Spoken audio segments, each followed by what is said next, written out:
I am a 21-year-old college student and I fly business and first class. How does that work?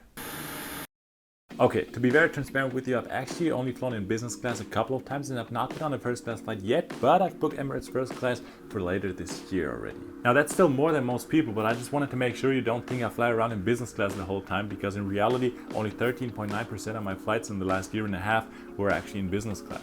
So how come that a person like me, without a big income, without big expenses, can fly in premium cabins? Before anyone asks, we're not going to talk about some super lucrative side hustle which lets you spend thousands of dollars on business class tickets every year. And we're also not talking about how to find super cheap flight deals when you just buy my program down in the description.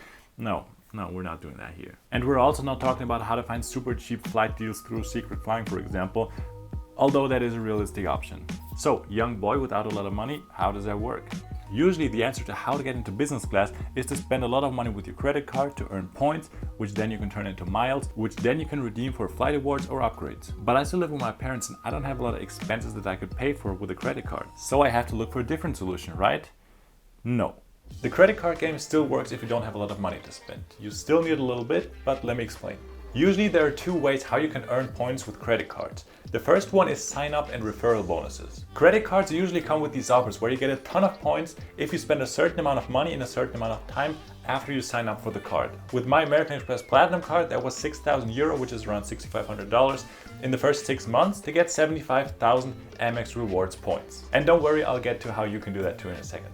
I can also refer an American Express card to a friend of mine, and then I also get rewards points from American Express just for them signing up through my referral. And if they meet the minimum spending requirements, they get the points too. These offers aren't always the same, of course, especially if you live in a different country, but the principle is usually the same, and good offers which immediately let you fly in a premium cabin aren't actually that rare. And number two is to spend money on the card. With this card, I get 1 point for every euro that I spend. So the more I spend, the more points I get, the more miles I get, and the more business class flights I can enjoy. But of course, this brings one important question. How do I spend money if I don't have any? That's basically the question every teenager wants to hear the answer to. And the answer is, involve other people. I'm not saying borrow money from them, because actually the credit card game doesn't make any sense if you spend more money than you usually do. Because if you spend more money just to collect more points, it will be a lot cheaper to just buy the flights with money instead of points. But what if you told your parents, your uncle, your best friend, or just anyone that spends more money than you do to get this card in their name and spend as much money as they can on it instead of using their own card? They can enjoy all the card's benefits, but you pay the monthly fee and get the rewards points. That's basically the deal that I have with my parents. They spend money with the card, I pay the majority of the monthly fee and get the rewards points. Everyone enjoys the card's benefits and everyone's happy. Oh, and also YouTube thinks that you'll like this video next, so let's see if they're right.